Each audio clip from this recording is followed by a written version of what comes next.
All right, today we're going to be discussing what does it mean to be fully human at work with Kent Frazier, CEO of a coaching company that does transformational work with individuals, teams, and organizations, who is also my newest favorite person in the world, and you'll see why in a minute.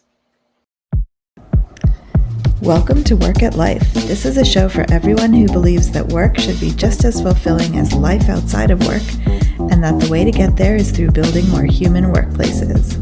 I'm Maddie Grant, a culture designer and co-founder of a culture consulting firm called Propel, and I'm your co-host alongside my fabulous friend Sonia Lucina, an organizational psychologist heading up the workforce division at Question Pro.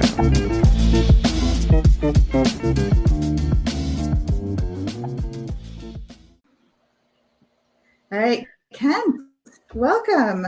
Would love you to introduce yourself so our listeners can hear a little bit about, actually they're going to find out later why you're my newest favorite person in the world. Well, first, I just want to say thank you, Sonia. Thank you, Maddie, for having me as a guest. You all, it's been wonderful getting to know you as we go through the getting to know you process. Y'all are wonderful, and I have deep bow of respect for the show you have and the work you both do in the world. So thanks for having me here. Gosh, who am I? It's a tough question. And we can all name 100 things. I'm a dad. I've got 2 little kids, a 5 and 7-year-old. I'm a son. I'm a brother. I'm a friend. I'm a musician, an athlete. I do coaching work, with individuals and teams and organizations, and in really exploring this question that you teed up at the beginning here, that we're in this conversation. What does it mean to be fully human? And we can hold that in the context of our work, since that's what has most of our attention most of the time. So right. Thank you for having me here. Yes, thank you. Do you want to tell us a little bit about the work that you do before we get into our discussion today? Yeah, for sure. So I've spent, roughly 30 years, I'm 52 years old, in corporate life, stewarding the human condition of large industry-leading organizations. How do the people that we employ take care of the people that we most want to serve, whoever our customers are, whatever industry is in? How does that whole value equation work? If we have healthy employees that are doing things they care about and are interested in, how do they serve the customers that we care about serving in ways that have some positive impact in the world? So I had all kinds of different jobs in that equation, from recruiting to running learning and development to being an HR business partner, from leading the whole HR function to doing coaching works, facilities. So it's like just a student of the human dynamic, particularly in the work context, and how that part of our lives that has so much of our energy and attention impacts our sense of self and who we think we are and who we think we need to be in the world, and how that impacts the people that we love most.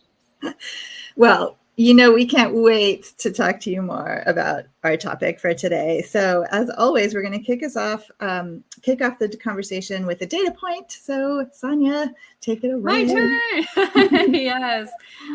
So this topic is extremely near and dear to my heart, because I am a big proponent of being able to bring every bit of yourself to the workplace. But I also understand that for many people, it's not easy. Many organizations don't necessarily have the culture, but I just see that as one of those, like, when you think about necessities in the future and the things that'll be critical for an organization to have, like, the people that they want as a part of their company, it's going to be a must. It's not going to be a nice to have. It's not going to be optional. And so I think the sooner people, organizations figure out, how do we do this? How do we create these spaces? The better off all of us will be. Businesses, people, all of us. So as usual, we asked 300 workers in the US, is it okay for you to be fully human at work? And when we got the results back, I'm trying to be a realist. You all know by now that I'm a bit of an optimist, but only half of the people said yes. I feel fully and completely safe to share what's real with me and my life at work. Only half of the people. Now, another 15% said, yes, I can share my life with my team and or manager, but not beyond. So like that immediate circle around you. And then a third was a variation of a no.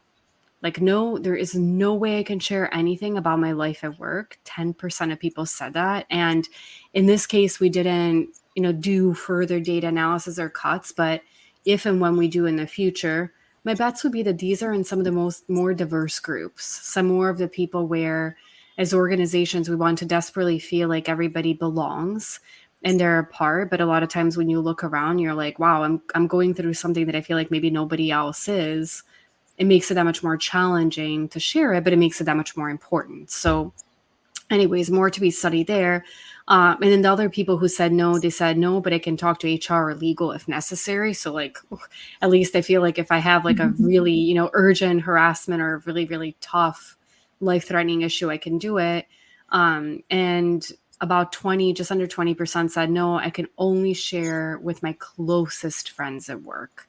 So that's usually for many people is like 1-2 people. So in the place where we physically or virtually are present most of our waking hours during the work week, sadly, we feel like we can be our complete self. So I think there is a lot of work to be done. But Kent, I'm curious as somebody, I'm really passionate about this personally, professionally, but I look to you and like Maddie was saying, like, we love the work that you do and we love that you dedicate so much of what you do to this. When you saw this data and you see that only 50% of people said that they can really be their full selves in work, like did that surprise you? Like what did you walk away with when you saw these numbers? Yeah. Thank you so much, Sonia. This is the first time I've actually authored an experiment or a survey like this. So I had no idea what to expect. Mm-hmm. So in some ways, I was like, gosh, I wonder if it's going to be lower. It's like in some ways you're saying, wow, only 50%. In some ways I'm saying like, wow, 50%. Right. Like if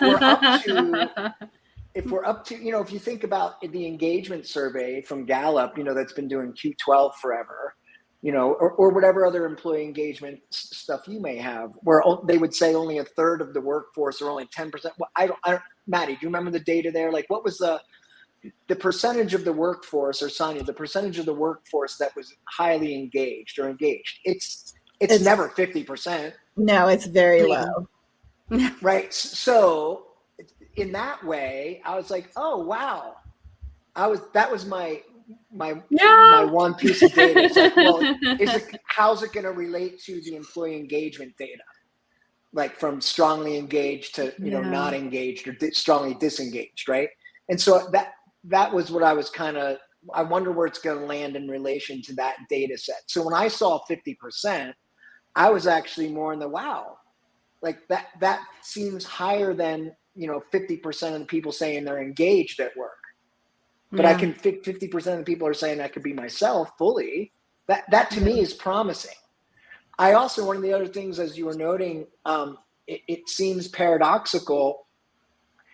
The lowest percentage, I think, was I can't talk to HR or legal authentically. That got the lowest percentage. And those functions are there to actually protect and preserve that. Yet that has the lowest sense of, it's safe for me to say who I actually am and mean within that group. Yeah. That was surprising to me. Yeah. Well, it's interesting as you say that too. Like now I'm like, oh man, I'm still an optimist, I guess. Where I was like, oh, 50% bummer. You're like, no, anyway, actually. But and I think to your point, that'll be really important to study the relationship between the impact of being able to be your full self and engagement. Like I would say probably my hypothesis is that there is a correlation, but that it's not enough. Like, and that maybe again, that's me being optimistic and hopeful, is that I don't think we're at the point yet where if I feel like I'm in a meeting or something just awful happened to me and I get on with my colleagues and I'm like, I so desperately want to say something, but I feel like I can't. And Maddie knows, like I do, like as Sonia, like I do. I wear everything out there because I think as a part of it, as a leader, I want to set that example for my team. I want them to feel like, whether it's a one-on-one or a group setting or wherever they feel comfortable sharing that, that they can. And that we are colleagues, but we're friends and we're family and we're here to support each other. But I would be curious, and I think it would be a fabulous study to do, that it's probably not enough for engagement. It's almost like at some point you need that floor, or we'll get to the point where you need that floor, and then you have like more positive experiences, based on it. Because I remember this wasn't my organization. I worked at Career Builder. You mentioned recruitment. I worked there for 10 years. And I loved that company. Like, man, like I think they're going to be hard to live up to for the rest of my career, because I enjoyed being there so much. And I always I had that filter. Like when I joined Question Pro, I was like, similar culture. I love that. But I also remember, for me personally, I entered into a somewhat executive position in my late 20s.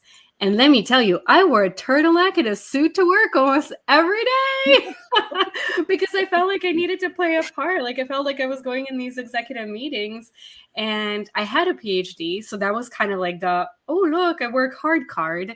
But I still felt like I had to prove something about myself, and that shed over time.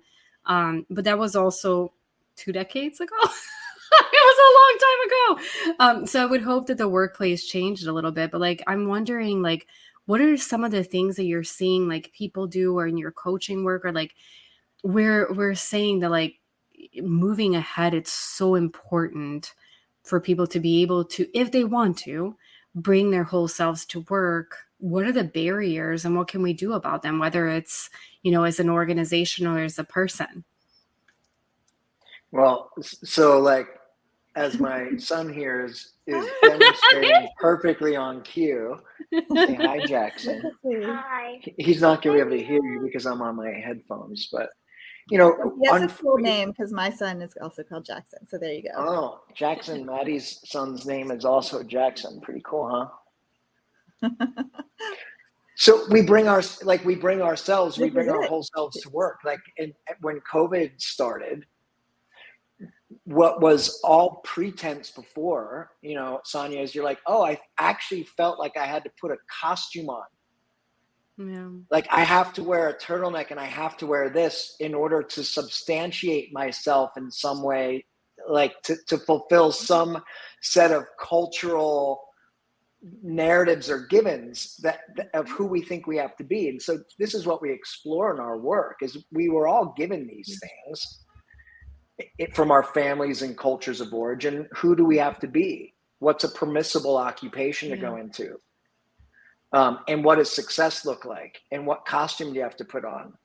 And giving people permission to actually explore how those early givens are actually working for themselves and their families, and what they're up to in the world, and do I have choice in the matter? Yeah. And so a lot of our work now is as people feel those 3 streams that I spoke to earlier, what do I need in order to be sane, healthy, in my own sense of self, so that I can be sane and healthy with these folks and not just lose my mind all the time. And if I have a difficult client, or an employee who's stressed, or I have a challenging relationship with my manager. I mean, these are the kinds of things that I work with. People are dealing with, gosh, I'm at home and I have a family member who's battling a significant illness and they need me. And I actually have to show up for this customer call. And we can't pretend that that's not happening. Yes, we have to learn, there's muscles we need to develop as adults to be able to context shift and hold different levels of intensity and ambiguity and complexity involved. These are the muscles that we need to develop. And so much of the work we're doing is without making wrong all the stuff I was given, and how I got myself organized in my life and in my career and in my family. Great, this got me here. Is it working for me? Am I thriving? Am I healthy? Am I creating a healthy wake in the world? I like with that. the way I'm showing up, with the quality of my attention, with the quality of my words, with the quality of my efforts? Or am I, am I lighting fires and putting knots in people's stomachs and those kinds of things? And so this is what we're working with. How do we collectively, what's our work at this time in human history when the unraveling of the systems that we were all born into are naturally in need to unravel? Yeah. Yeah. It's maybe like trying to keep fall from happening. Like, leaves, you can't fall off the trees. Well, no, this is just where we are in the cycle of things. And so how do we learn how to be fully human? Because we're all under stresses and pressures that we haven't experienced before. And the speed and the draws and demands for our attention. I mean, it's tough being human right now and navigating these confluence of circumstances and conditions. Well, and I think we've talked a lot on this podcast about how the pandemic specifically has opened the door to some of these topics, right, and themes, and just thrown the windows and doors open so that everything is visible, which is actually extremely positive in many ways in terms of being fully human at work. Like just like, we just said hi to your son, like you see people's lives in their backgrounds. But I'm wondering, even though that is a positive, whether there's a piece of this, of being fully human at work, that is really about sort of communication skills. Like, is it how are you fully human at work? Like, beyond the Zoom background, like, is it about knowing how to ask for help? Is it about knowing how to share, how or when to share your stories? Is it about, as leaders, making sure that you ask the questions and show by example? Like, is it kind of a communications exercise? Because I worry about people who are introverted and they don't know how to do it beyond showing their Zoom background. You know what I mean?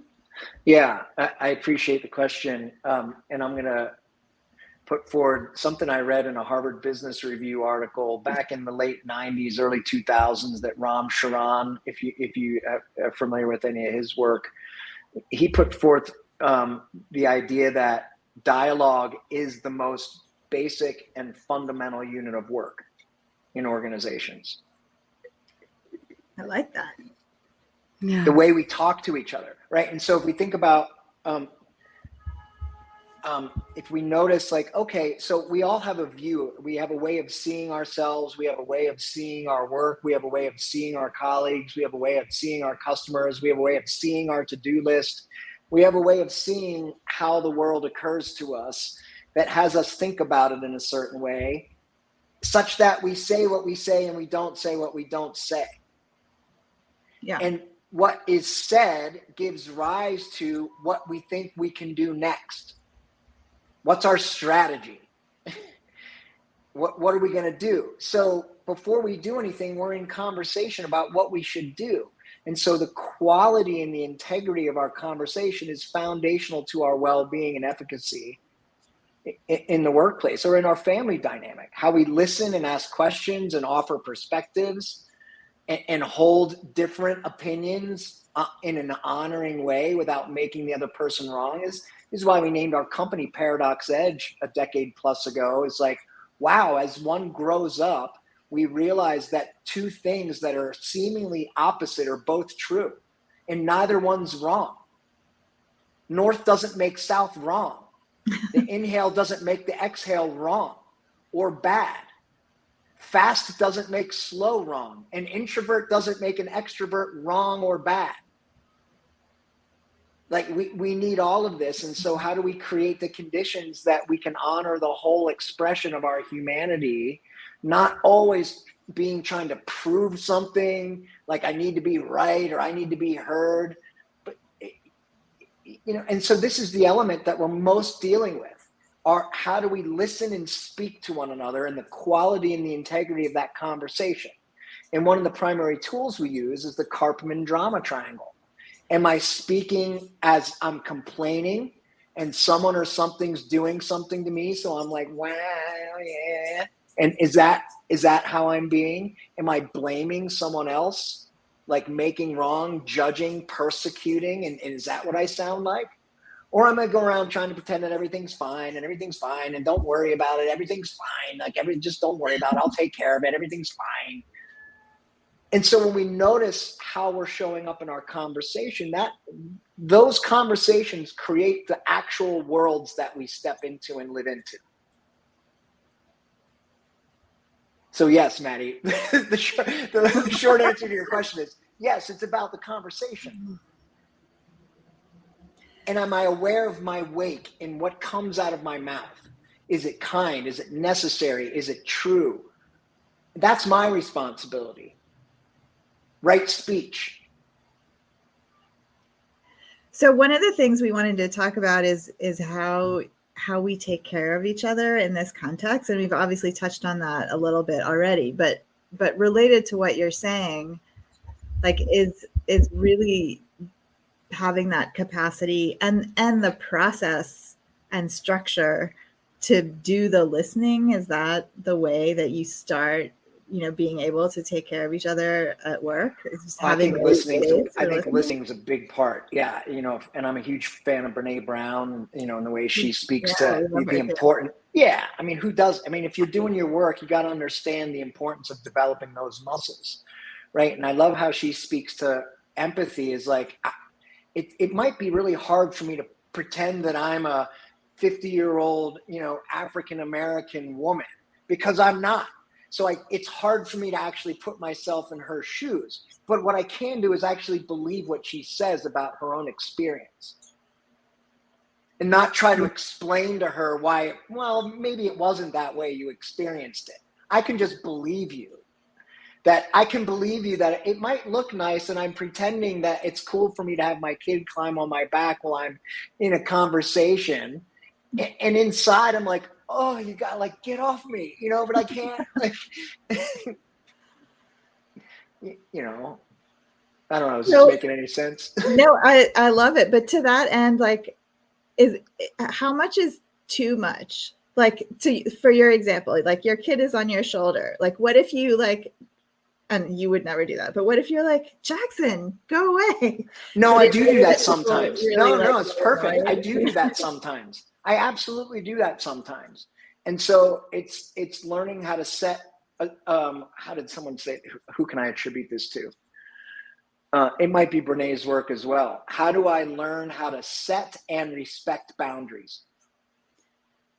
Yeah, I think that's important to talk about because you can bring too much of your full self. Maybe you walk around your house all day long in your boxers.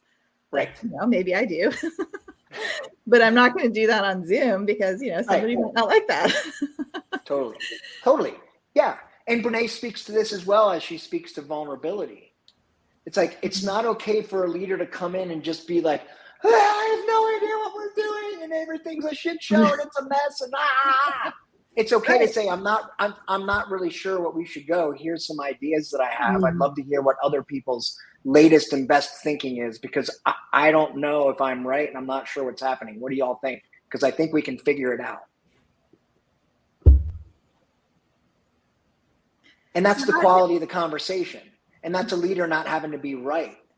But and being comfortable not knowing all these things. That needs to be almost a trained skill. Developed, yeah, for sure. Right, because a lot of people don't know how to do that. Well, 100%. Well, let's think about the society we've lived in and how we've been conditioned. The person who knows all the answers wins. The person who's always right gets picked first. The person and so we learn to lead. That's a very low level. If we think about a maturity model or operating systems, a lower level of development is I lead only as the expert. And if you look at some of the work that, Bob Keegan's done and Bill Torbert's done in Harvard, and they translate these developmental models, the expert mode of leading is actually best attributable to individual performer work. Because for the expert who can only move from a place of knowing, there are very few other possibilities that ever exist outside the most finite swatch of what I know. Well, and I would argue it actually even goes a level below that, where the person who like is the top of the hierarchy, whether that's, you know, just in your team or in the whole company, automatically is the one with all the answers, even when they're a doofus and have no answers and suck at their job and we all hate them, but they're the boss. So what do you do? Well, that's a developmental move. So when we think about development, we can think about horizontal development, what I know. We can think of that as the apps I can run on a particular operating system or programs. And we can think about vertical development, how I actually make meaning and make sense of the world. And as we mature and develop and we can hold more perspectives that are actually competing simultaneously without making the other one wrong, we realize we're leading from a place of, I always have the most limited view. My job as the leader is to make sure I get as clear a view of the whole as I possibly can from all these smart people I've hired, because they all see it differently than I do. So if we can put all of our highest and best views together and get some hope of what actually might be happening, besides each of our individual needs to be the one who knows. It's like the 6 blind men and the elephant allegory. Do you all know this story? Yes. Right? Everyone's holding a different part. They're all partially right in describing their experience of the elephant, and they're all completely wrong. Yeah, because they have no idea what they're actually Because they don't see the whole. Exactly. Yeah. So how do we learn when we're in conversation? If we bring this to like, what's the muscle, what's the skill we're actually developing people in any context? How do I appreciate that the way I'm seeing things is simply that? It's the way I'm seeing things. It's partial and it's true. And how do I create space and grace and presume positive intent with whoever I'm with, in my family, in my community, in my neighborhood, in my workspace? Oh, they're actually trying to do good too. And they're not here to actually attack me. So I don't have to defend myself. Like, it's just how they see things and how they're trying to get through this crazy life that we're all trying to get through as best we can. I focus on that a lot, assuming positive intent, because it's very easy to tell your own story about people and their motives and blah, blah, blah. Well, what you just said is one of the frames that we teach. Okay, great. When you notice, I'll just say it in first person because I have to practice it all the time. When I notice that I'm in some story that has me complaining or blaming or at the effect of, great. Okay, Kent, the story I'm telling myself right now is, and that gets me present. So I'm the one who's actually authoring this story. What's happening is just what's happening. He's just pointing his finger. The story that I'm telling myself is the story I'm telling myself about why it's permissible or why it's not. Why 50% of this is fine, why 50% of this is not, right? And like how and where and when do we draw boundaries? And can we do that skillfully such that he's not contracted and I'm not screaming, but I'm also teaching him like, hey dude, you know, like daddy asked you for some space. I'll be with you in a few, right? Thanks for coming in and saying hi. Right? He just wants to be acknowledged. Yeah. Right? How many people that's the truth, right? That's, as you speak about the introverted people that, you know, typically are overwhelmed by the person who hogs the mic. And how do I make sure that I, as a leader, knowing that I like to hog the mic, how do I make sure I create space for the people that are reluctant to grab the mic, to allow them to feel confident to grab the mic? Yes, my love. What lessons we're going to? In an hour. Thanks, bud. 1 hour. You're doing so great. Thank you, Bubby Lou. So cute. My kid still does that. She's 16, so there you go. Yeah, but right at work too, right? People just want to be heard. Yeah, no, I think and so our job as a leader, make sure people's voices and perspectives are represented because they matter. Yeah. So I can't believe it, but we're already at time just about. And Sonia, do you have any final thoughts before we ask Kent for his final thoughts? No, I've just been taking it all in, so you can move over to the mic. I've just been absorbing. So yeah, Kent, just to close us off, we've talked about listening, but what's the takeaway that you want people to take away from this conversation, or one last, concrete, practical tip that people can take away? Yeah, thanks. Just the appreciation, recognition, and acknowledgement that we are all simply fully human. We all have beautiful attributes of ourselves, and we all have icky, stinky stuff that we wrestle with, and that we bring into the workplaces, and that we bring into our most important relationships. And can we give ourselves some grace and not amplify less than healthy ways of relating to ourselves and other people when we actually do express our unpleasant parts? How do we wrap those in our pleasant parts and acknowledge our full humanity? And then, just coming from that place of positive intent and grace. I love it. I love it. Thank you so much. This was a really wonderful conversation. And yes, we're so happy to have you on the show. Thank you so much for having me. I really appreciate it. Again, deep bow for the work that you all do in the world, and keep it up, please. Your voices and what you do are important. So thank you. Thank you. All right. So we are out, and we'll see everybody next week.